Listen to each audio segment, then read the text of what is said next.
लासा मतलब LCM, LCM मतलब L का मतलब लोवेस्ट, सी का मतलब कॉमन, एम का मतलब मल्टीपल।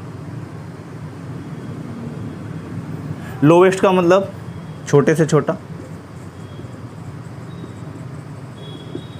कॉमन का मतलब उभयनिष्ठ, उभयनिष्ठ, और मल्टीपल का मतलब गुणज।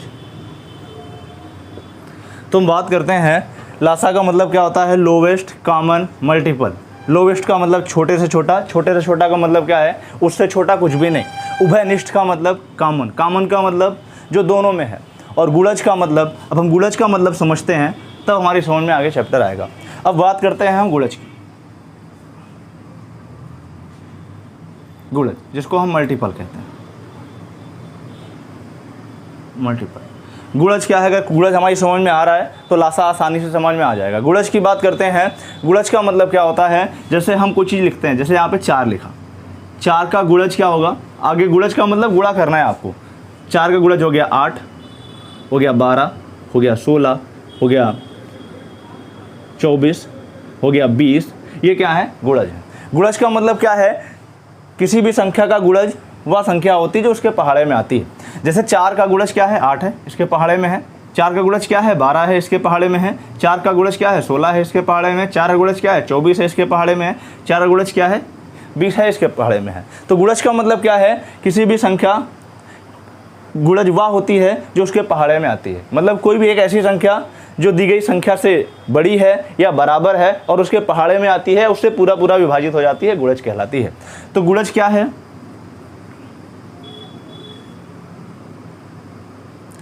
गुणज का मतलब होता है कि एक ऐसी संख्या जो दी गई संख्या के बराबर हो या उससे बड़ी हो और उसके पहाड़े में आए या उससे पूरा पूरा कट जाए, वो गुणज होता है। और उभयनिष्ठ का मतलब क्या है, कॉमन। उभयनिष्ठ, उभयनिष्ठ का मतलब कॉमन। जैसे हमने क्या किया, 6 लिया और 8 लिया, और हमने 6 के गुणनखंड किए तो 2 गुणे 3 आ गया, और 8 के गुणनखंड किए तो 2 गुणे 2 गुणे 2 आ गया। तो इन दोनों में कॉमन क्या है, 2। ये इसको हम क्या बोलेंगे, ये दोनों में क्या है, उभयनिष्ठ है।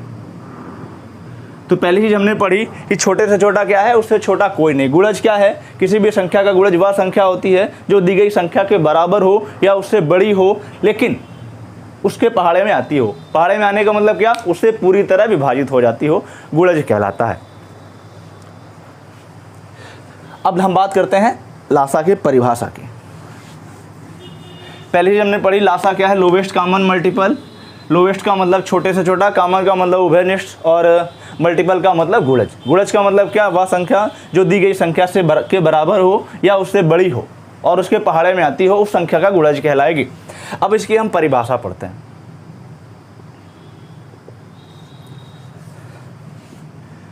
वह छोटी से छोटी संख्या, वह छोटी से छोटी संख्या जो, वह छोटी से छोटी संख्या जो दी गई संख्या से पूरी तरह विभाजित हो जाती है।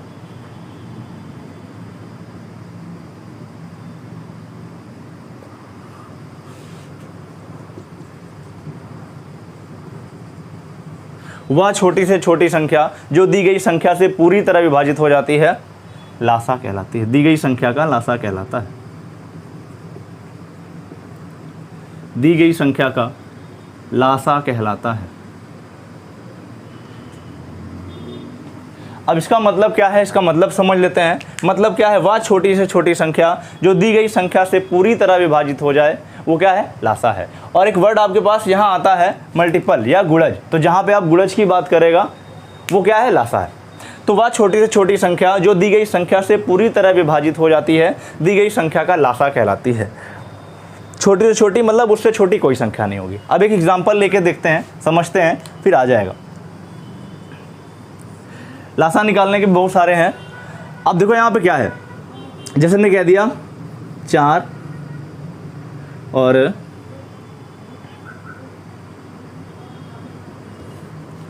12 लिख दिया हमने, और यहाँ पे 16 लिख दिया। हमने कह दिया 12 और 16 का लासा निकालो। तो लासा हमने क्या पढ़ा, वह छोटी से छोटी संख्या जो दी गई संख्या से पूरी तरह विभाजित हो जाती है, दी गई संख्याओं का लासा कहलाती है, दी गई संख्याओं का लासा कहलाती है। अब देखो 12 और 16 का लासा क्या है, तो 12 और 16 का लासा निकालने के बहुत सारे विधि हैं। पहले हम बेसिक कॉन्सेप्ट देखते हैं। हमने 12 के फैक्टर किए, तो 12 के फैक्टर करेंगे तो 2 गुणे 2 गुणे 3, और अगर हम 16 के फैक्टर करते हैं तो 2 गुणे 2 2 गुणे 2, ये हो गए हमारे पास फैक्टर। लासा क्या है, लासा का बेसिक कॉन्सेप्ट यही होता है कि पहले जो मिल रहे हैं सब ले लो, अब जो बच गए हैं उनको भी ले लो।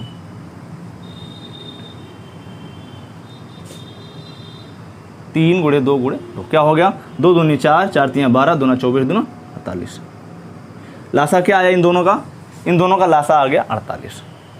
और 48 अब देखो परिभाषा से इसको हम आइडेंटिफाई करते हैं, वह छोटी से छोटी संख्या जो दी गई संख्या से पूरी तरह विभाजित हो जाती है, वो क्या है, दी गई संख्या का लासा कहलाती है। तो देखो 48 क्या है, 48 12 से भी पूरा कट रहा है, 12 चौक 48, और 48 16 से भी पूरा कट रहा है, 16 तियां 48। तो परिभाषा यही कह रही है, वह छोटी से छोटी संख्या जो दी गई संख्याओं से पूरी तरह विभाजित हो जाती है, संख्याओं का लासा कहलाती है। और 12 से 48 पूरी तरह विभाजित हो रहा है, 16 से भी 48 पूरी तरह विभाजित हो रहा है, इसका मतलब 12 और 16 का लासा क्या है, 48 है।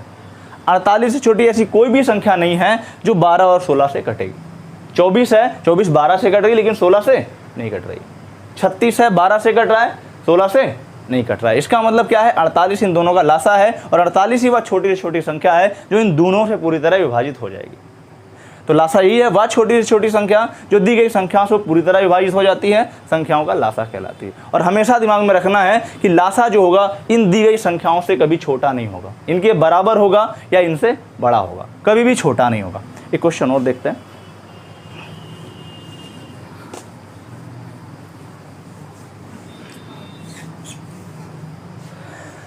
जैसे हमने कह दिया 36 और 72, हमने कह दिया 36 और 72 का लासा निकालो। तो जो बेसिक कॉन्सेप्ट है, बेसिक कॉन्सेप्ट आप सीखेंगे तो आगे के क्वेश्चन में मदद करेगा। 36 और 72 का लासा आपको निकालना है, तो सबसे पहले आप 36 को फैक्टर कर दो, 2 गुणे 2, 2 दूनी 4, दूनी 16, 2 दूनी 4, दूनी 8, दूनी 16, दूना 32, 32 ले लिया और 72 ले लिया। 72 में क्या हुआ, 2 दूनी 4, दूनी 8, दूनी 16, 72 को हम तोड़ लेते हैं, 2 3 6, 2 6 12, 2 एकम 2, 2 8 16, 2 9 18, 3 3 9 और 3 एकम 3, 2 दूनी 4, दूनी 8, 24 3 72। तो यहाँ पे क्या है, अगर इसका हम लासा की बात करें तो हमने लासा में बताया क्या है कि जो मिल रहा है पहले दोनों में वो ले लीजिए, उसके बाद जो नहीं मिल रहा है वो भी ले लीजिए। तो ये मिल रहा है हमारे पास, इसको ले लिया, ये मिल रहा है हमारे पास, इसको ले लिया, और ये मिल रहा है हमारे पास, इसको भी ले लिया, और इन दोनों में कुछ नहीं मिल रहा है तो सबको ले लो। 2 गुणे 2 गुणे 3 गुणे 3, तो 2 दूनी 4, दूनी 8, दूनी 16, दूना 32, और गुणे 3 3 9, 9 दूनी 18, 9 3 27, 1 28। ये 288 हमारा क्या हो गया, लासा हो गया, जो 32 से भी कट रहा होगा और 72 से भी कट रहा होगा। इससे छोटी कोई संख्या नहीं होगी जो दोनों से कटेगी। ये हो गया हमारा लासा। तो लासा क्या था, वह छोटी से छोटी संख्या जो दी गई संख्याओं से पूरी तरह विभाजित हो जाती है, क्या कहलाता है, लासा कहलाता है। परिभाषा में थोड़ा सा फर्क होगा, हम आप समझ जाएंगे। पर लासा की परिभाषा क्या थी, वह छोटी से छोटी संख्या जो दी गई संख्याओं से पूरी तरह विभाजित हो जा रही है, दी गई संख्याओं का लासा कहलाएगी। लासा क्या होता है, लासा कभी भी दी गई संख्या से छोटा नहीं होगा, या तो उस संख्या के बराबर होगा या तो उस संख्या से बड़ा होगा। और बर्ड आता है यहाँ पे गुणज, गुणज का मतलब क्या है, पहाड़ा, पहाड़ा का मतलब क्या है, उस संख्या से पूरी तरह कट जाएगा, बड़ा होगा या उसके बराबर होगा और पूरी तरह विभाजित होने वाला होगा, वही क्या होगा, गुणज होगा। तो ये हम लोगों ने लासा पढ़ा। अब मासा की परिभाषा पढ़ते हैं, उसके बाद दोनों को कनेक्ट करके क्वेश्चन करते हैं। मासा मतलब HCF। मासा की डेफिनेशन पढ़ लेते हैं, फिर दोनों कनेक्ट करके क्वेश्चन करते हैं।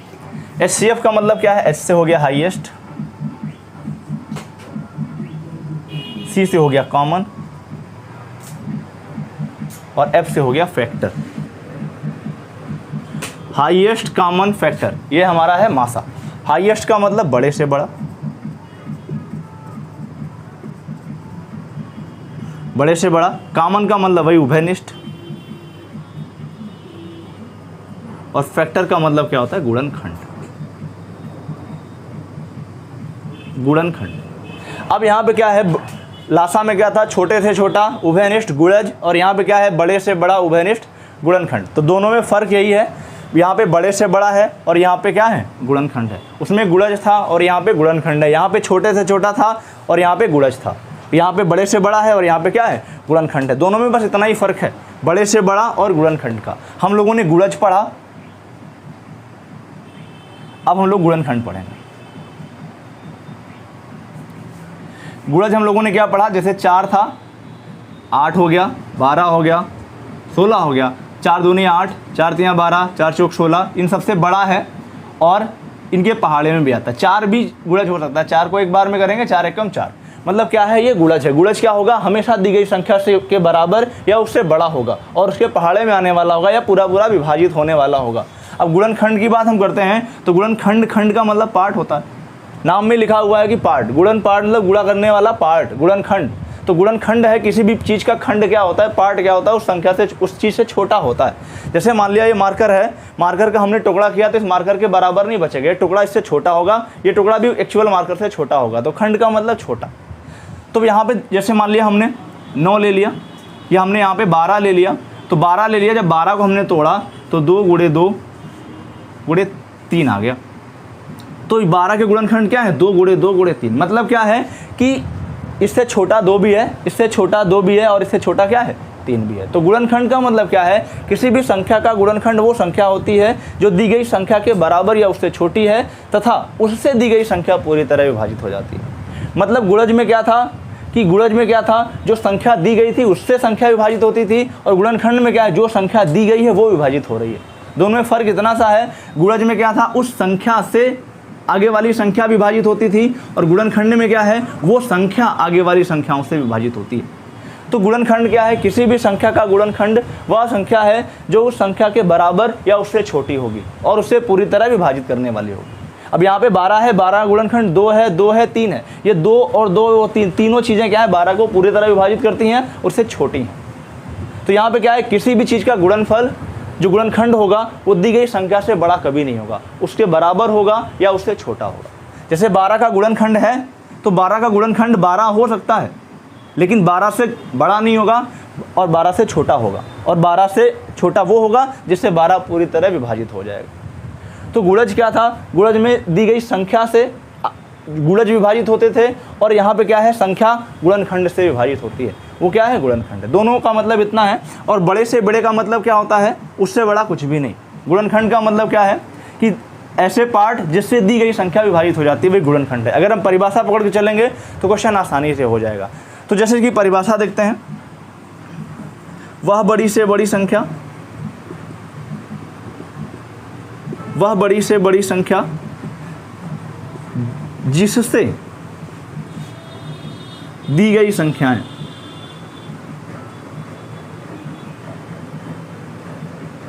पूरी तरह विभाजित हो जाएं।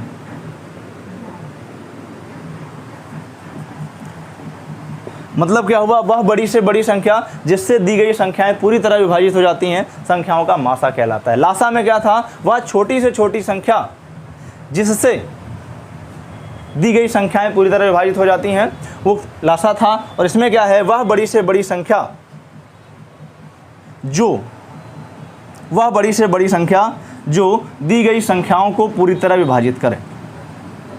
लासा में क्या था, वह छोटी से छोटी संख्या जिससे दी गई संख्याएं पूरी तरह विभाजित हो जाती हैं, लासा कहलाता था। और मासा में क्या है, वह बड़ी से बड़ी संख्या जो दी गई संख्याओं को पूरी तरह विभाजित करे, मासा कहलाता है। अब एक एग्जाम्पल लेके देखते हैं। मासा निकालने के बहुत सारे विधियां हैं, एक छोटा सा एग्जाम्पल लेके देखते हैं, फिर विधियां बताते हैं। जैसे मान लिया हमने कह दिया 8 और 12, और हमने कह दिया 8 और 12 का आपको मासा निकालना है। तो 8 और 12 का मासा निकालना है, सबसे पहला जो हमारा बेसिक कॉन्सेप्ट होता है, जो बचपन का कॉन्सेप्ट होता है, गुणनखंड विधि। गुणनखंड विधि, इससे हम मासा निकालते हैं। तो गुणनखंड विधि क्या है, अगर हम 8 को तोड़ते हैं तो 2 गुणे 2 गुणे 2, और अगर हम 12 को तोड़ते हैं तो 2 गुणे 2 गुणे 3। मासा में क्या है, वह बड़ी से बड़ी संख्या जो दी गई संख्याओं को विभाजित करे। दी गई संख्याओं का मतलब 8 और 12 है, और लासा में क्या था, वह छोटी से छोटी संख्या जिससे दी गई संख्याएं विभाजित हो जाती हैं, वो क्या था, लासा था। तो यहां पे क्या है, 8 2 हो गया और ये वाला 2 हो गया, तो क्या हो गया 4। मतलब क्या है, गुणनखंड विधि में हमने देखा क्या है, लासा में परिभाषा हमने क्या पढ़ा था, वह छोटी से छोटी संख्या जिससे दी गई संख्याएं पूरी तरह, वह छोटी से छोटी संख्या जो दी गई संख्याओं से पूरी तरह विभाजित हो जाता है, लासा कहलाता है। और मासा में क्या है, वह बड़ी से बड़ी संख्या, वह बड़ी से बड़ी संख्या जिससे दी गई संख्याएं पूरी तरह विभाजित हो जाती हैं, मासा कहलाता है। ये हमारे पास क्या हुआ, मासा हुआ। ये हमारा क्या था, गुणनखंड विधि था, दोनों का मासा क्या आया 4। अब दूसरा क्या होता है, भाग विधि।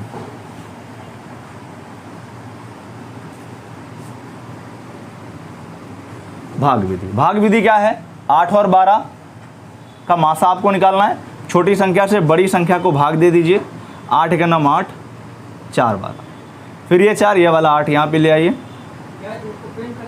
4 दूनी 8, और ये हमारा क्या है, यही हमारा मासा, ये हमारा भाग विधि हो गया। मतलब पहली चीज़ क्या था, गुणनखंड विधि था, दूसरा क्या था, भाग विधि है। तीसरा मासा निकालने का तरीका क्या है, अंतर विधि। उससे हम डायरेक्ट मासा निकाल सकते हैं, पर थोड़ी सी, जैसे हमने यहाँ पे देखा 8 और 12 को आपको मासा निकालना है, हमने देखा अंतर विधि क्या है। अभी देखा हमने 8 और 12 का मासा आया था 4, तो अगर हम अंतर विधि लें तो 8 और 12 दोनों में डिफरेंस क्या आ रहा है, 4। अभी ये आंसर नहीं है, अभी इसको वेरीफाई करना पड़ेगा। 4 दोनों का अंतर आया है, दोनों का अंतर 4 है। अब देखते हैं क्या है, परिभाषा क्या थी, वह बड़ी से बड़ी संख्या जिससे दी गई संख्याएं पूरी तरह विभाजित हो जाती हैं, मासा कहलाता है। अब ये 4 अंतर आया, अगर 4 से 8 भी विभाजित हो रहा है और 4 से 12 भी विभाजित हो रहा है, इसका मतलब इन दोनों संख्याओं का मासा क्या है, 4 है। तो ये हमारा क्या आ गया, आंसर आ गया। तो ये लासा और मासा की बेसिक परिभाषाएं थी। अब हम कैसे कैसे क्वेश्चन आते हैं उनकी बात हम करते हैं। जैसे यहाँ पे क्वेश्चन और लेते हैं, हमने लिखा है यहाँ पे 12 और हमने लिखा है यहाँ पे 24 और हमने लिखा है यहाँ पे 48। हमने कह दिया 12, 24 और 48 का मासा निकालना है।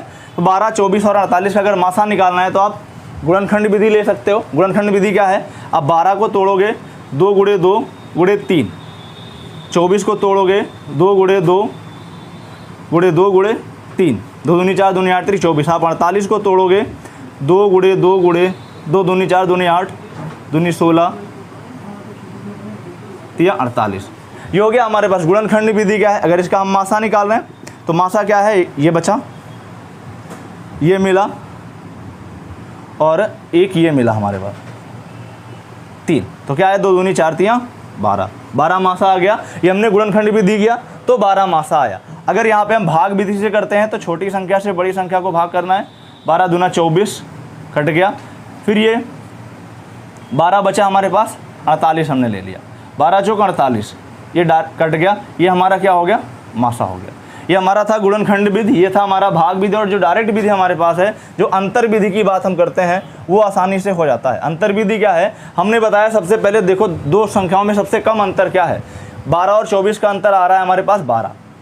अब ये 12 है, परिभाषा हमने क्या बताई, वह बड़ी से बड़ी संख्या जिससे दी गई संख्याएं विभाजित हो जाती हैं, वही मासा कहलाता है। अब देखो 12 से 12 भी कट रहा है, 12 से 24 भी कट रहा है, 12 से 48 भी कट रहा है, इसका मतलब 12 ही इन सबका क्या है, मासा है। अब ये वाला अंतर विधि पे फोकस करिए, ये बड़ा करने की कोई ज़रूरत नहीं, आप डायरेक्ट करिए, अंतर देखिए सबसे कम अंतर क्या है, और परिभाषा को दिमाग में रखिए कि वह बड़ी से बड़ी संख्या जिससे दी गई सभी संख्याएं विभाजित हो जाती हैं, संख्याओं का मासा कहलाता है। तो 12 सबसे कम अंतर आ रहा है, 12 से भी कट रहा है, 12 से भी कट रहा है, 12 से ये भी कट रहा है, तो 12 इसका क्या हुआ, मासा हो गया। अब एक क्वेश्चन ये लेते हैं जिसमें अंतर से संख्याएं नहीं कटती हैं, वो कैसे करते हैं। एक क्वेश्चन ने ले लिया 15, 45 और 55, कह दिया 15, 45 और 55 का मासा निकालो। तो आप अगर गुणनखंड विधि से कर रहे हो तो आप 15 को तोड़ोगे 3 गुणे 5 में, और अगर आप 45 को तोड़ रहे हो तो 3 गुणे 3 गुणे 5, 3 3 9 25 45। अगर आप 55 को तोड़ रहे हो तो 5 गुणे 11। अगर आप मासा निकाल रहे हो तो मासा क्या है, जो तीनों में कॉमन मिल रहा है, तीनों में कॉमन मिल रहा है क्या, 5, ये 5 इसका मासा हो गया। अगर आप भाग विधि से कर रहे हो तो 15 से 45 को आप भाग करोगे, 15 तियाँ 45 कट गया पूरा पूरा, फिर 15 से आप 55 को भाग करोगे, 15 तियाँ 45 बच गया 10, फिर आप ये वाला 15 लोगे, 10 एक नम 10 बच गया 5, और ये वाला अगर आप 10 लिखो तो 5 दूना 10, खत्म हो गया। 5 हमारा आंसर आ गया। हमने देखा, हमने गुणनखंड विधि से किया 5 आया, हमने भाग विधि से किया 5 आया, लेकिन हमको करना क्या है, अंतर विधि यूज करना है। अंतर विधि से कैसे करेंगे ये आप देख लीजिए। अंतर विधि क्या है, सबसे पहले देखना है सबसे कम अंतर क्या है। सबसे कम अंतर आ रहा है 15 और 45 के बीच का 10, और हमने परिभाषा क्या बताई कि वह बड़ी से बड़ी संख्या जिससे दी गई संख्याएं पूरी तरह विभाजित हो जाती हैं, संख्याओं का मासा कहलाता है। लेकिन 10 से 15 नहीं कट रहा है, 10 से 45 भी नहीं कट रहा है, 10 से 55 भी नहीं कट रहा है। और हमने एक बात और भी बताई है कि दी गई संख्याओं का मासा कभी भी दी गई संख्याओं से बड़ा नहीं होगा, या तो उसके बराबर होगा या तो उससे छोटा होगा।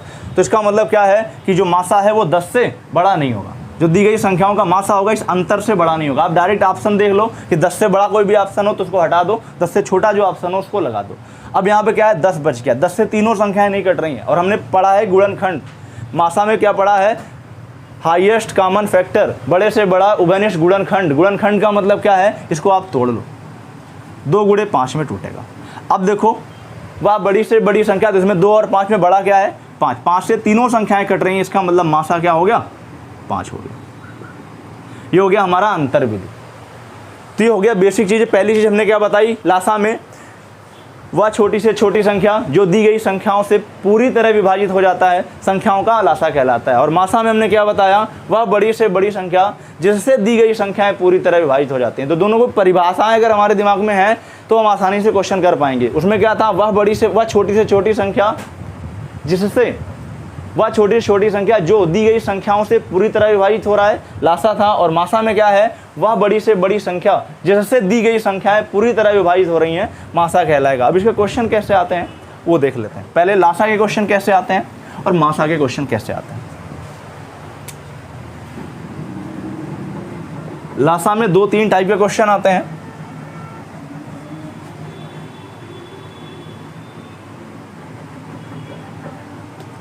क्वेश्चन पहला आता है, वह छोटी से छोटी संख्या ज्ञात करो।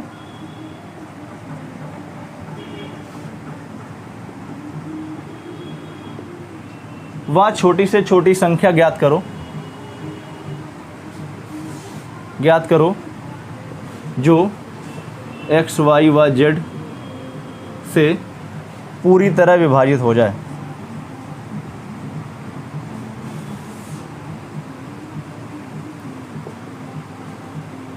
वह छोटी से छोटी संख्या ज्ञात करो जो x, y, z से पूरी तरह विभाजित हो जाए। पहला टाइप ऐसे बनता है।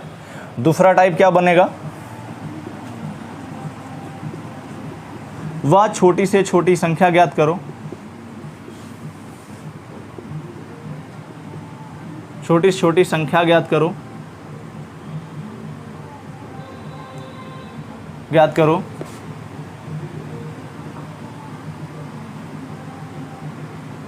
जिसमें x, y, z का भाग देने पर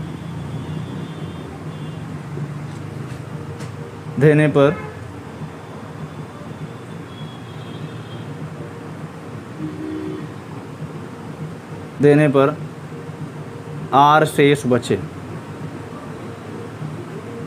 r शेष बचे। और तीसरा क्वेश्चन क्या है,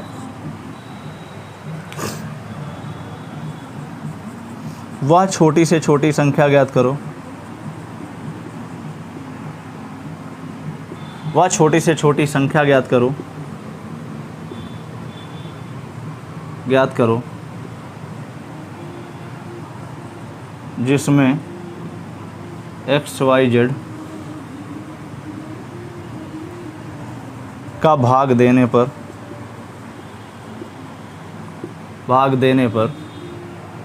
वह छोटी छोटी संख्या ज्ञात करो जिसमें x, y, z का भाग देने पर प्रत्येक दशा में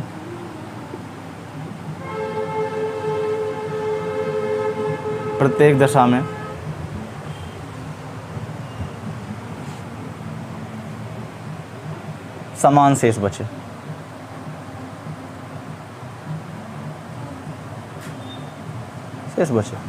तीन तरह के क्वेश्चन है।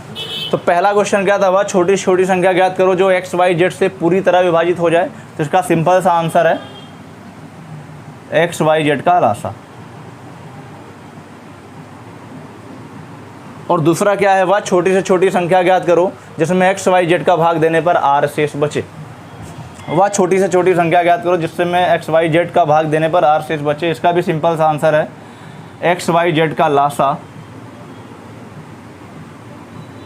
Plus are. और तीसरा हमारे पास है, वह छोटी से छोटी संख्या ज्ञात करो। एक मिनट,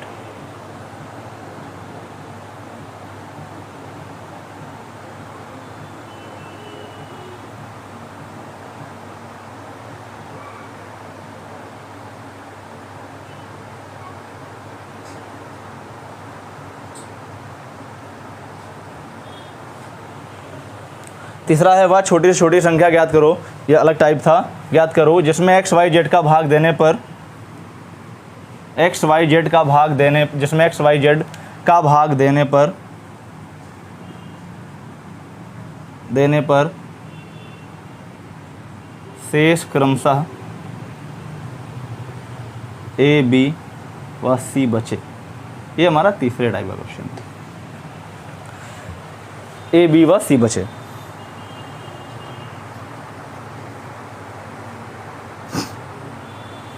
तो इसमें क्या है, इसका आंसर हमारे पास क्या हो जाएगा, एक्स वाई व जेड का लासा माइनस के। और ये के क्या है,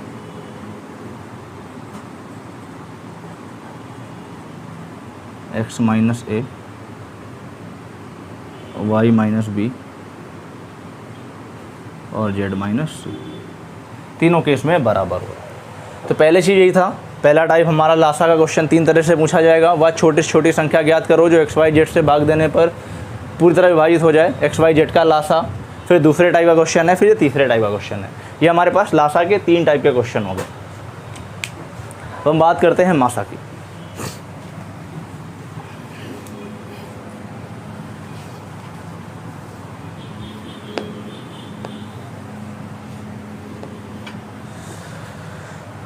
अब हम बात करते हैं मासा की। मासा में तीन तरह के क्वेश्चन भी पूछे जाते हैं। पहला टाइप क्या है, वह बड़ी से बड़ी संख्या ज्ञात करो। वह बड़ी से बड़ी संख्या ज्ञात करो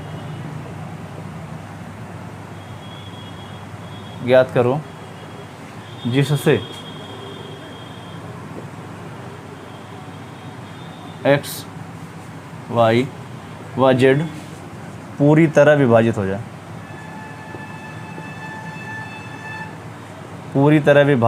जाए। दूसरा टाइप इसमें क्या बनेगा, वह बड़ी से बड़ी संख्या ज्ञात करो। वह बड़ी से बड़ी संख्या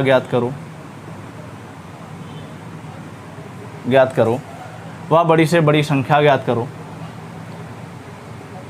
जिससे एक्स वाई व जेड में भाग देने पर प्रत्येक दशा में आर शेष बचे। और तीसरा इसमें क्या बनेगा, वह बड़ी से बड़ी संख्या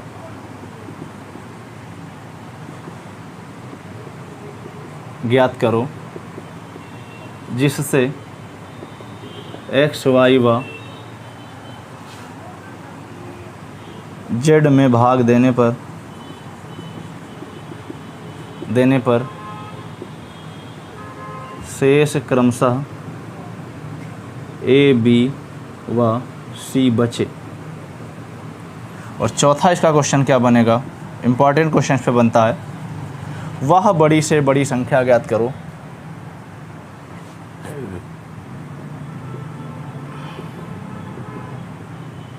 संख्या ज्ञात करो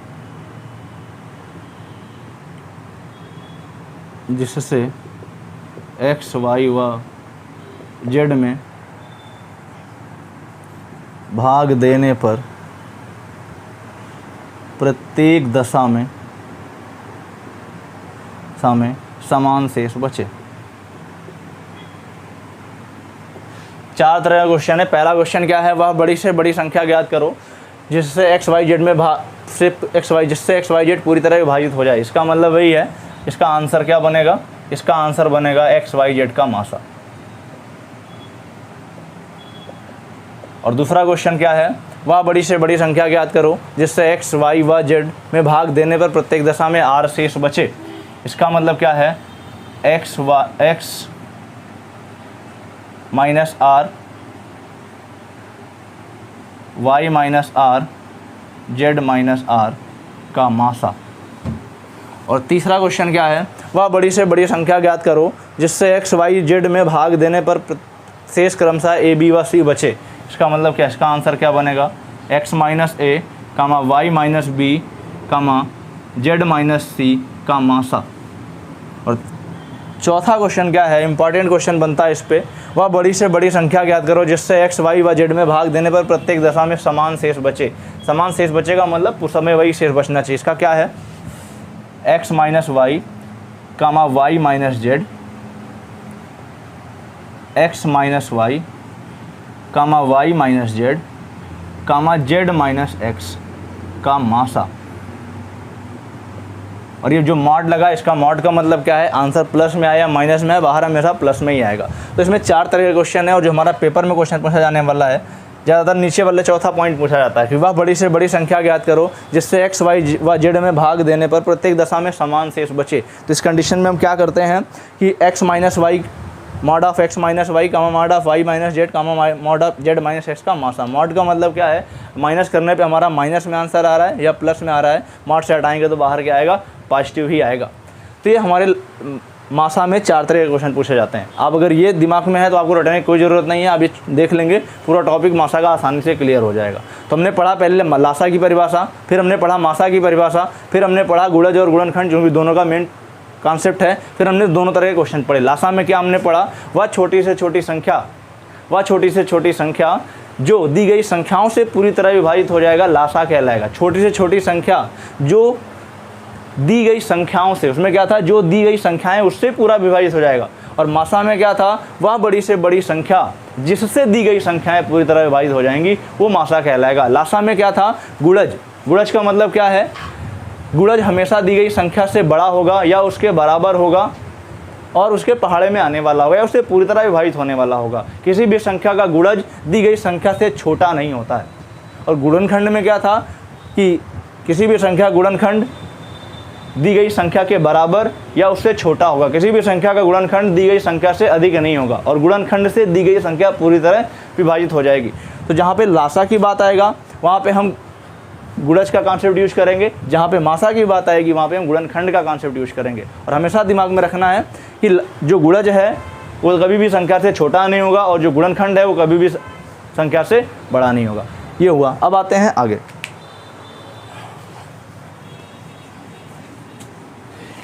ये हमने बेसिक पढ़ा। अब हम बात करते हैं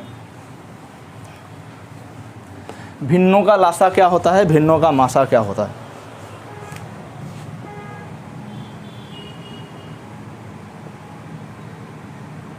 भिन्नों का लासा व मासा एकदम आसान सा है। आपको भिन्न पता है, भिन्न क्या होती है, भिन्न के बारे में सबको पता है। ये ऊपर अंश होता है, नीचे हर होता है। मतलब क्या हुआ, अंश और हर के अनुपात को हम भिन्न कहते हैं। अपर पार्ट क्या होता है, अंश कहलाता है जिसको हम न्यूमरेटर कहते हैं, और जो लोअर पार्ट होता है वो डिनोमिनेटर कहलाता है जिसको हम हर कहते हैं। अंश और हर के अनुपात को हम भिन्न कहते हैं। इनका लासा या मासा कैसे निकालते हैं, इनकी बात करते हैं। पहले फार्मूला लिख लेते हैं, फिर समझेंगे, आसानी से आ जाएगा। भिन्नों का लासा, फार्मूला क्या है, अंशों का लासा बटे हरों का मासा। और दूसरा क्या है, भिन्नों का मासा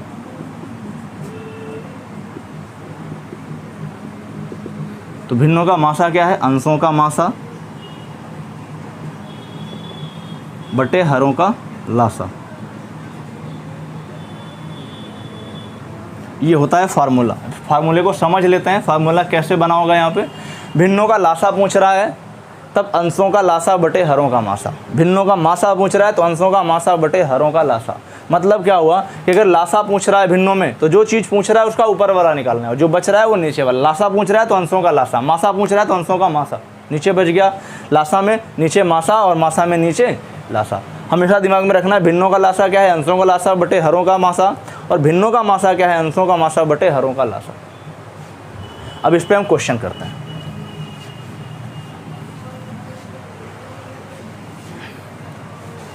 अब जैसे हमारे पास क्वेश्चन कह रहा है कि 4/9 और 5/12 का लासा निकालो। 4/9 और 5/12 का लासा निकालो। तो इसमें लासा निकालना है तो हमने पढ़ा है कि लासा निकालना है भिन्न है, क्योंकि यहाँ पे अंश है और हर है, यहाँ भी अंश है हर है, भिन्न है, भिन्नों का लासा निकालना है। तो लासा निकालने के बाद हमने क्या पढ़ा है कि जो चीज़ पूछता है, लासा पूछ रहा है तो ऊपर वाले का लासा, ऊपर वाले का लासा मतलब अंशों का लासा। तो 4 और 5 का लासा क्या होगा, 4 और 5 का अगर हम लासा निकाल रहे हैं तो दोनों क्या है, एक दूसरे से कटने वाली संख्या है, नहीं कुछ भी गुणनखंड कॉमन नहीं है, इसका मतलब दोनों का लासा क्या हो जाएगा 20। तो लासा हो गया, तो यहाँ पे क्या बनेगा 4 व 5 का लासा, और यहाँ पे क्या बच जाएगा 9 व 12 का मासा। तो लासा अगर हम 4 और 5 का लासा ले रहे हैं तो 4 और 5 का लासा आ रहा है 20, और अगर हम मासा की बात करें 9 और 12 का, तो हमको पता है, हमने गुणनखंड विधि पढ़ी है, हमने भाग विधि पढ़ी है, हमने अंतर विधि पढ़ी है, तो तीनों से हमारा मासा सेम निकलेगा। लेकिन हम यूज़ क्या करते हैं, अंतर विधि। अंतर विधि क्या है कि दोनों का अंतर ले लो, तो 9 और 12 का अंतर आ रहा है 3, और मासा की परिभाषा हमने क्या पढ़ी है, वह बड़ी से बड़ी संख्या जिससे दी गई संख्या पूरी तरह विभाजित हो जाती है, मासा कहलाता है। तो दोनों का अंतर हमने निकाला 3, अंतर जब 3 निकाला तो हमने देखा कि 3 से 9 भी विभाजित हो रहा है और 3 से 12 भी विभाजित हो रहा है, इसका मतलब दोनों का मासा क्या है 3।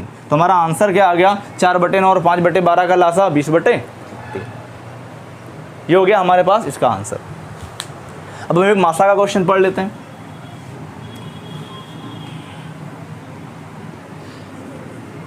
अब देखो इसी क्वेश्चन को हम मासा में कन्वर्ट कर देते हैं। जैसे कह दिया 4/9 और 5/12 का मासा निकालो। हमने क्या बताया, जब लासा पूछ रहा है तो ऊपर का लासा नीचे का मासा, अगर मासा पूछ रहा है तो ऊपर का मासा और नीचे का लासा। फिर वही कॉन्सेप्ट बना, इसमें क्या बनेगा, मासा पूछ रहा है तो मासा बराबर क्या हो जाएगा 4, 5 का मासा बटे 9 व 12 का लासा। ये तो हमने मासा की कई विधियाँ पढ़ी हैं, 4 की गुणनखंड विधि पढ़ी है, भाग विधि पढ़ी है और अंतर विधि पढ़ी है। तो अब यहाँ पे देखो 4 और 5 दो संख्या, इनका मासा हमको निकालना है। तो यहाँ पे देखो ना 4 और 5, अगर हम 4 के गुणनखंड कर रहे हैं तो 2 गुणे 2 हो रहा है, और अगर हम 5 के गुणनखंड कर रहे हैं तो 5 गुणे 1 हो रहा है। अब इसमें देखो कुछ भी कॉमन नहीं दिख रहा है, तो जो कुछ भी नहीं कॉमन है तो 1 कॉमन है, तो इनका मासा क्या हो जाएगा 1। या फिर अगर हम अंतर विधि यूज करते हैं तो आपको कुछ सोचने की ज़रूरत नहीं है। 4 और 5 का अंतर कितना आ रहा है 1, और 1 से हमारा 4 भी कट रहा है और 1 से हमारा 5 भी कट रहा है, इसका मतलब 4 और 5 का मासा क्या हो गया 1 हो गया। और अगर 9 और 12 का लासा निकालें तो 9 और 12 का लासा निकाल दीजिए आसानी से। 3 तिया 9, 3 चौक 12, 3 एकम 3, 4, कितना आ गया 3 गुणे 3 गुणे 4, 3 तिया 9 चौक 36। अगर आपको लासा और मासा की परिभाषा क्लियर है तो आपको कुछ करना ही नहीं है। लासा में क्या है, लासा में हमने पढ़ा है वह छोटी से छोटी संख्या जो दी गई संख्याओं से पूरी तरह विभाजित हो जाती है, लासा कहलाती है। 9 और 12 का लासा 36 आया, 36 9 से विभाजित हो रहा है और 36 12 से विभाजित हो रहा है। 36 से छोटी ऐसी कोई भी संख्या नहीं है जो 9 और 12 दोनों से विभाजित हो। और मासा की परिभाषा क्या होती है, वह बड़ी से बड़ी संख्या जो जिससे दी गई संख्याएं पूरी तरह विभाजित हो जाती हैं। दोनों में जिससे और जो का फर्क है, मासा में क्या है जो दी गई संख्याओं से विभाजित होगी, और लासा में क्या है जिससे संख्याएं विभाजित होंगी। अब एक आया अंतर, 1 से 4 भी कट रहा है और 1 से 5 भी कट रहा है। ये हो गया हमारा भिन्नों का लासा और मासा। इसके बाद हम पढ़ते हैं दशमलव का लासा और मासा क्या होता है। दशमलव का लासा और मासा,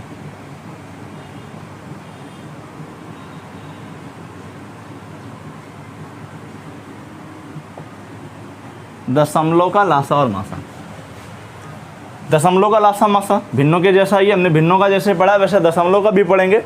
तो दशमलव में जैसे हमने ले लिया 0.6 और यहाँ पे हमने ले लिया 3। पहले एग्जाम्पल कर लेते हैं, उसके बाद कॉन्सेप्ट समझेंगे इसका। 0.6 और 3 का लासा निकालो। 0.6 और 3 का लासा निकालो। अब यहाँ पे हमने देखा है कि 0.6 को हम 6/10 लिख सकते हैं और यहाँ पे 3 को हम 3/1 लिख सकते हैं। अब ये हमारा पुराना क्वेश्चन बन गया कि भिन्न वाला क्वेश्चन, और भिन्न का लासा मासा कैसे निकालते हैं ये हमको पता है। अगर इसको हम जैसे हमने भिन्न का लासा निकाला, भिन्न का मासा निकाला, वैसे निकालें और फिर वेरीफाई करें तो देखो सही आ रहा है कि गलत आ रहा है। अगर यहाँ पे क्या है, लासा निकालना है, लासा में क्या होता है कि भिन्नों में क्या होता है, अंशों का लासा और हरों का मासा। तो अगर हम 6 और 3 का लासा निकालें तो 6 और 3 का लासा क्या हो जाएगा, 2 3 6 और यहाँ पे 3 3 1 3 और 6। तो 3 और 6 का लासा क्या आ गया, 6 आ गया। तो हमने लासा लिख दिया 6। और 10 और 1 का मासा क्या आ जाए, क्योंकि दोनों में कुछ कॉमन नहीं, कुछ नहीं कॉमन होता तो हमेशा मासा क्या होता है, 1 होता है। तो अगर यहाँ पे हम देख रहे हैं 0.6 और 3 का लासा, तो इसको हमने 6/10 लिखा, इसको हमने 3/1 लिखा और लासा निकाला तो हमारा है 6/1 मतलब 6। अब इसकी परिभाषा इसको वेरीफाई करा के देखते क्या वेरीफाई हो रहा है कि नहीं, क्योंकि ये गलती हम लोग पूरी करते हैं। इसको भिन्न में चेंज किया और इसको किया और गलत कर देते हैं। वेरीफाई हमने किया। लासा की परिभाषा क्या होती है कि वह छोटी से छोटी संख्या जो दी गई संख्याओं से पूरी तरह विभाजित हो जाती है। तो यहाँ पे हमारा आंसर आया है 6। 6 3 से पूरी तरह विभाजित हो रहा है और 6 0.6 से भी कट रहा है, लेकिन 6 से छोटी एक ऐसी संख्या 3 भी है जो दोनों से कट रहा है। तो 3 से 3 कटेगा और 0.6 से भी 3 कट जाएगा। तो यहाँ आंसर आना चाहिए 3, हम आंसर लेके बैठे हैं 6। तो ये हो जाएगा हमारे पास गलत।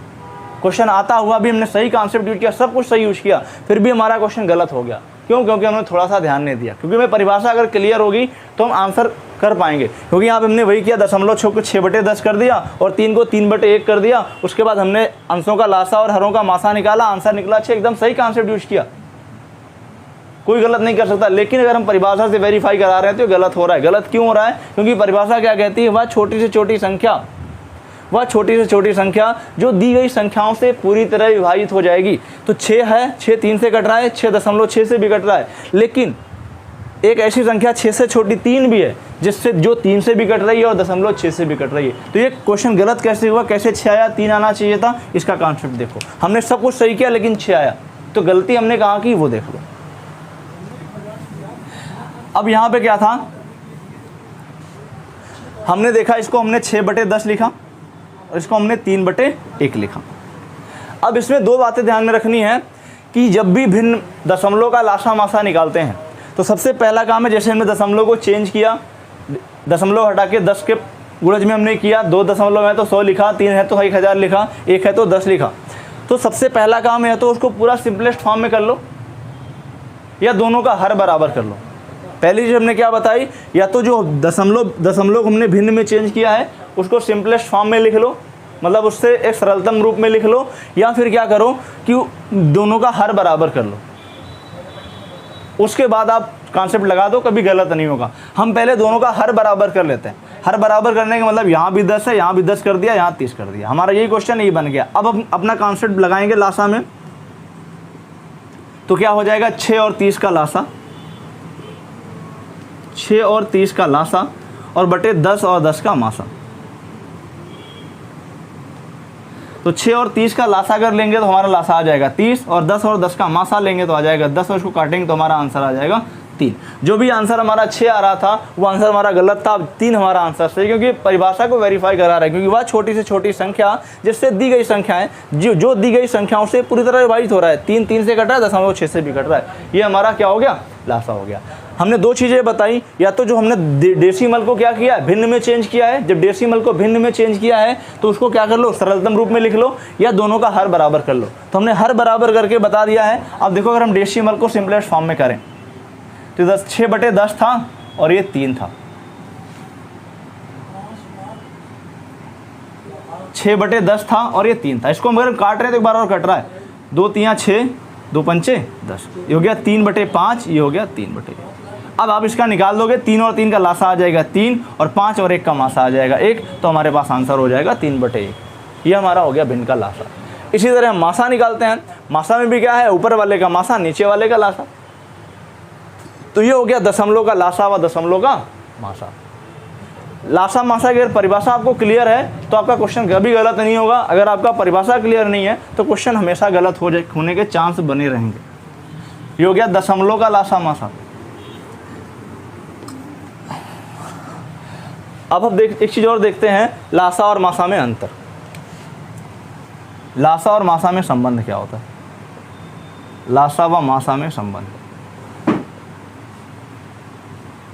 लासा और मासा में संबंध। लासा क्या है, मासा क्या है, अभी हम पढ़ चुके हैं। लासा क्या है, वह छोटी छोटी संख्या जिससे, वह छोटी छोटी संख्या जो दी गई संख्याओं से पूरी तरह विभाजित हो जाता है, लासा कहलाता है। और मासा क्या है, वह बड़ी से बड़ी संख्या जिससे दी गई संख्याएं पूरी तरह विभाजित हो जाती है, मासा कहलाता है। दोनों में संबंध क्या है इसको देख लेते हैं। जैसे हमने लिया एक संख्या 8, एक संख्या लिया 12। अगर हमने 8 और 12 का लासा निकाला, तो अगर 8 और 12 का लासा निकाल रहे हैं, 2 चौके 8, 2 छक 12, 2 दूनी 4, 2 तियाँ 6, 2 और 3, 3 दूनी 6, दूनी 12, दूना 24। लासा आ गया 24। और अगर यहाँ पे हम मासा निकाल रहे हैं, मासा के अंतर भी हमको पता है, दोनों का अंतर लिया, दोनों का अंतर आया 4, और 4 से 8 भी कट रहा है, 4 से 12 भी कट रहा है, इसका मतलब मासा हो गया 4। हमारे पास दो संख्याएं थी 8 और 12, लासा निकाला हमने 24 और 4। अब यहाँ पे हम देख रहे हैं 8 और 12 का गुणा देख लें। यहाँ पे 8 और 12 गुणा करने पे क्या आ रहा है, 12 8 96। और अगर हम मासा और लासा गुणा कर रहे हैं, 24 गुणे 4, फिर भी क्या आ रहा है, 96। मतलब अगर हम दोनों संख्याओं का आपस में गुणा कर रहे हैं फिर भी 96 आ रहा है, लासा और मासा का गुणा कर रहे हैं फिर भी 96 आ रहा है। इसका मतलब क्या है, अगर दोनों संख्याओं का गुणा करेंगे और लासा मासा गुणा करेंगे, दोनों गुणनफल आपस में क्या होगा, बराबर होगा। तो सही हमारा रिलेशन बनेगा कि लासा गुणे मासा बराबर, लासा गुणे मासा बराबर दोनों संख्याओं का गुणनफल।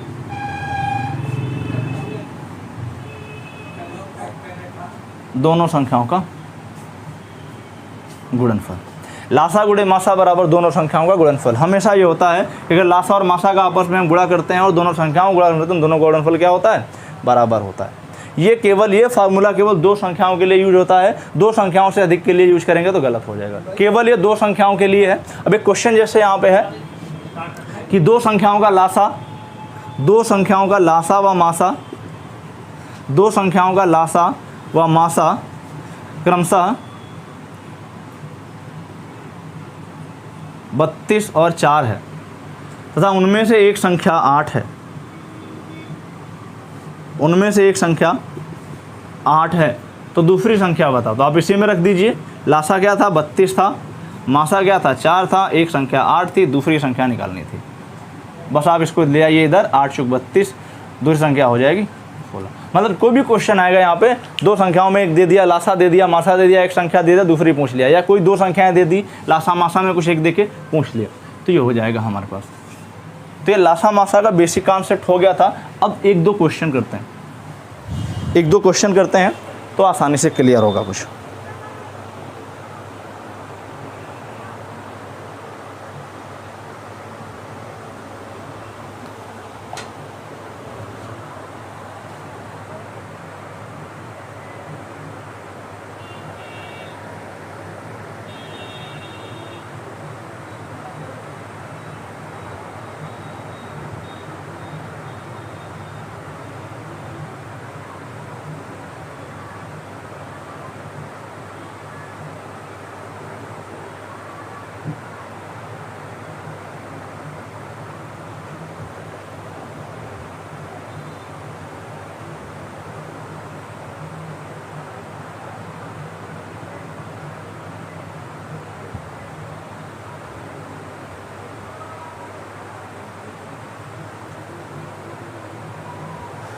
अब यहाँ पे क्वेश्चन क्या है, दो संख्याओं का योग 36 है व उनका मासा 4 है। क्वेश्चन यहाँ पे एक लिखते हैं, दो संख्याओं का योग,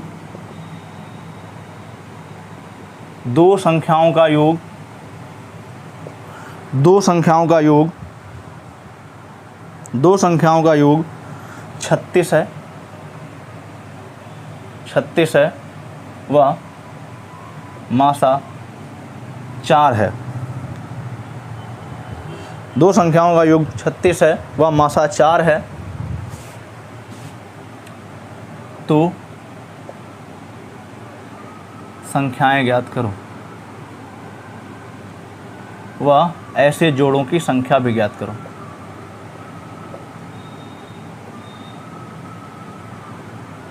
संख्या भी ज्ञात करो। ये हमारे पास क्वेश्चन है, दो संख्याओं का योग 36 है, वह मासा 4 है, तो संख्याओं का योग, तो संख्याएं ज्ञात करो, वह ऐसे संख्याओं की जोड़ों की संख्या ज्ञात करो।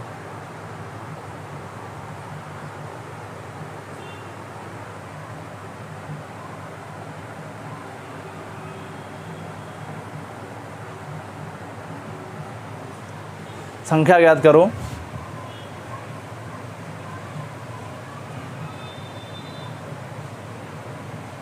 संख्या वाला बाद में करते हैं, जोड़ों की संख्या ज्ञात करते हैं। तो ऐसे जोड़ों की संख्या ज्ञात करो। तो दो संख्याओं का योग क्या है? 36 है, मासा क्या है? 4 है। तो पहली चीज, संख्याएं क्या होंगी? कुछ भी होगा। मासा क्या है? 4 है। मासा 4 है, योग क्या है? 36 है। मान लिया दो संख्याएं, एक हो गई होगी x, एक हो गई होगी y। तुमको पता है x और y का योग कितना है? 36 है। और इन दोनों का x व y का मासा क्या है? x और y का मासा क्या है? 4। संख्याओं का योग 36 है और मासा क्या है? 4 है। तो सीधी सी बात है, यहाँ पे हमको पता है कि मासा क्या है? वह बड़ी से बड़ी संख्या या एक ऐसा गुणनखंड जो दोनों संख्याओं में कॉमन होता है। मासा की नॉर्मल सी परिभाषा क्या है? एक ऐसा गुणनखंड जो दोनों संख्याओं में कॉमन होगा, मतलब एक ऐसा गुणनखंड जिससे दोनों संख्याएं कट जाएंगी। तो 4 एक ऐसा गुणनखंड है जो पहली संख्या के साथ भी गुणे में है, और 4 एक ऐसा गुणनखंड है जो दूसरी संख्या के साथ भी गुणे में है। तो ये क्या हुआ? मासा का मतलब क्या होता है कि ऐसी संख्या जो पहले संख्या के साथ भी गुणे में है और दूसरी संख्या के साथ भी गुणे में है, वही उसका क्या है? मासा है। तो मासा दिया है 4 और दोनों का योग कितना दिया है? 36। तो यहाँ पे ऐसा दिया हुआ है, तो दो संख्याएं हम कुछ और मानते हैं। मासा 4 दिया हुआ है और योग दिया हुआ है 36।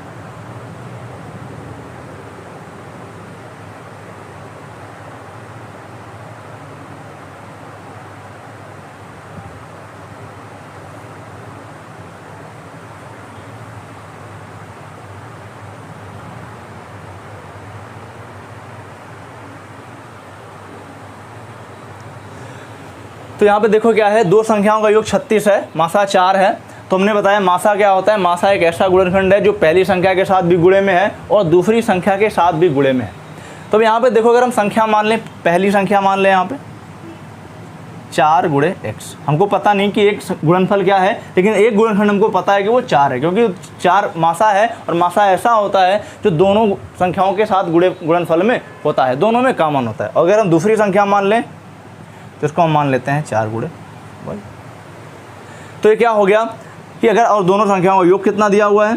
4x प्लस 4y बराबर 36, ये दिया हुआ है। तो 4x प्लस 4y बराबर 36। तो अगर हम 4 कॉमन ले रहे हैं तो x प्लस y बराबर कितना हो गया? 36 हो गया। तो x प्लस y बराबर हो गया 9।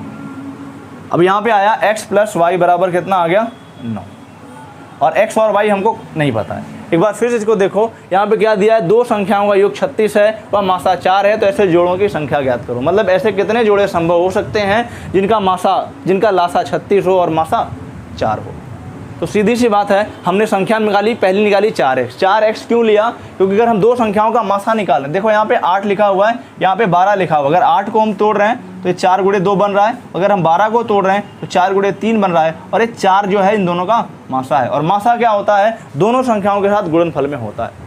तो यहाँ पे क्या है, इसीलिए हमने दो संख्याओं का योग दिया है 36, मासा दिया है 4। संख्याएं हमको नहीं पता है, लेकिन हम संख्याएं मान सकते हैं। पहली संख्या 4 गुणे x, क्योंकि 4 क्या है? मासा है, तो ये हर एक संख्या के साथ गुणनफल में होगा। और दूसरी संख्या क्या है? नहीं पता है, लेकिन 4 मासा है, दूसरी संख्या के साथ भी गुणनफल में होगा। तो पहली संख्या हमने मान ली 4 गुणे x और दूसरी संख्या मान ली 4 गुणे y।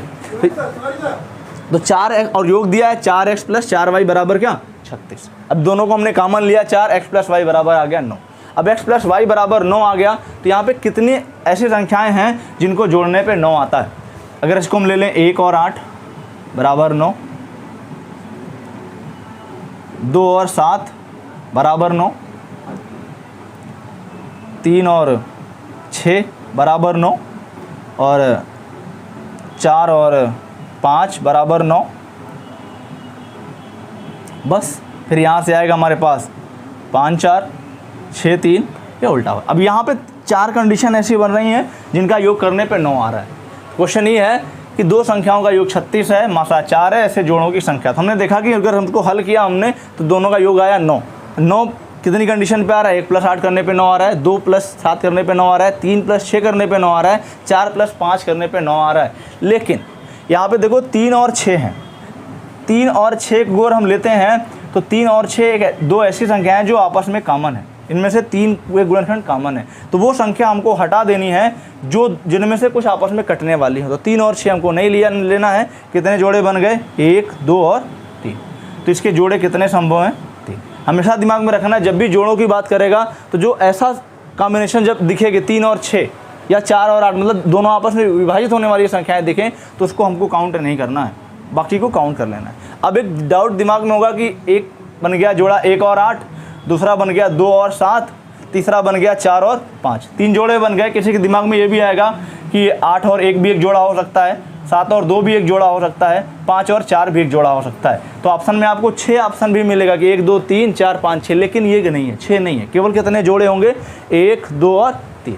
अब यहाँ पे जैसे मान लिया कि हम लोग शादी में जाते हैं, दूल्हा दुल्हन अगल बगल बैठे होते हैं, दूल्हा इधर बैठा है, दुल्हन इधर बैठी है, दूल्हा इधर बैठा है, दुल्हन इधर बैठी है, जोड़ा एक ही है।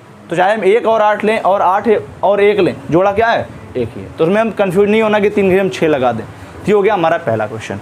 एक क्वेश्चन और कर लीजिए, एक क्वेश्चन और कर लीजिए, फिर ख़त्म करते हैं इसको, बाकी की बात करते हैं। एक क्वेश्चन पे ख़त्म कर रहे हैं।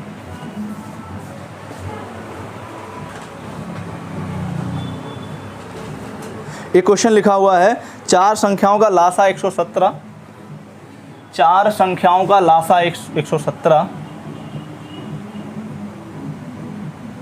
4 संख्याओं का लासा 117, 4 संख्याओं का लासा 117 वह प्रत्येक जोड़े का मासा 3 है। वह प्रत्येक जोड़े का मासा 103 है। प्रत्येक जोड़े का मासा 103 है। प्रत्येक जोड़े का मासा 103 है। 103 नहीं, केवल 3 है, 3 है। तो सभी संख्याओं का गुणनफल ज्ञात करो। तो सभी संख्याओं का गुणनफल ज्ञात करो। गुणनफल ज्ञात करो। 1 मिनट।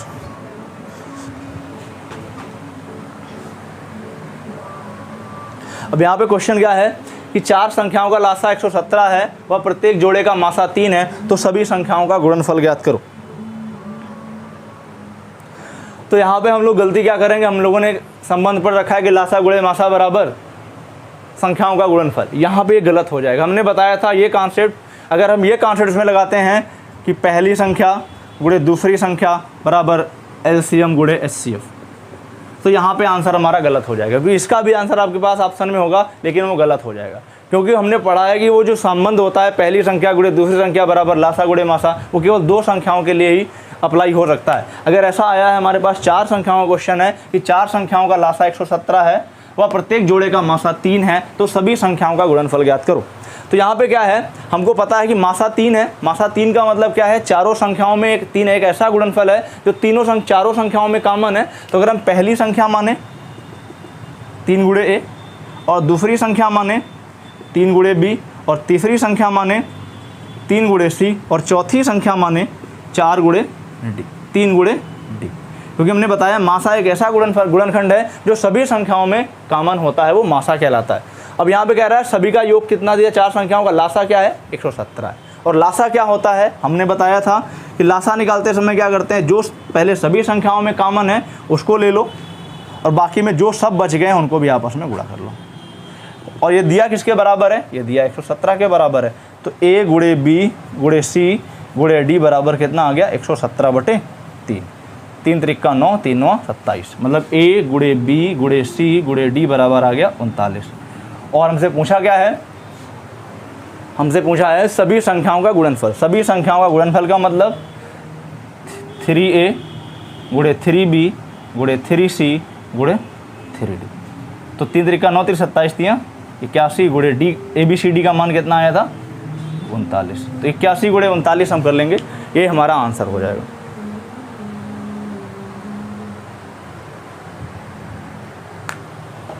इसका गुणा करेंगे तो 3159 आ जाएगा। ये हो गया हमारा टॉपिक। अब इसको पढ़िए, अधिक से अधिक शेयर करिए, ज़्यादा से ज़्यादा लोगों तक पहुंचाइए, जिससे कि आपके साथ साथ औरों का भी फ़ायदा हो और हमारा चैनल भी आगे बढ़े। धन्यवाद।